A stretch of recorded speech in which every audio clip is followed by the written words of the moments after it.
in the light of the deeply troubling incident of the kidnapping of innocent schoolgirls in Kebbi State, I have taken the solemn decision to postpone my scheduled declaration and movement to the All Progressive Congress.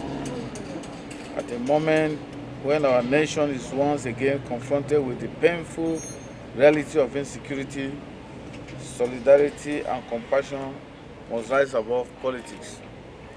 The safety of our children, the most vulnerable and precious members of our society, is far more important than any political activities or ceremony. While the nation burns, Nigeria's political class appears fixated on everything but the realities confronting citizens. Her school children are kidnapped, soldiers are ambushed and killed, entire communities are displaced by armed criminals and bandits. The political elite remains busy fighting over who controls which party structure and who positions themselves for 2027.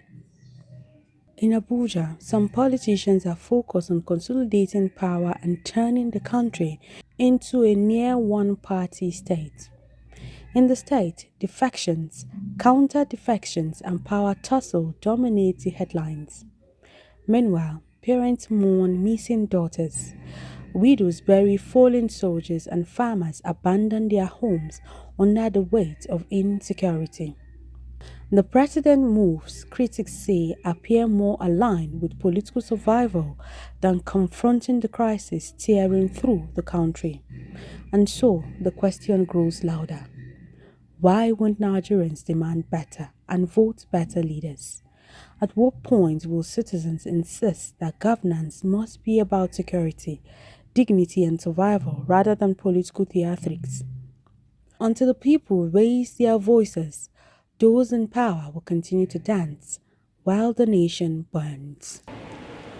Now, as a father, as a leader, and as a governor whose administration has prioritized security, education, and the protection of the vulnerable, I believe it is morally right and nationally responsible to suspend all major political events until the situation receives the urgent attention it deserves.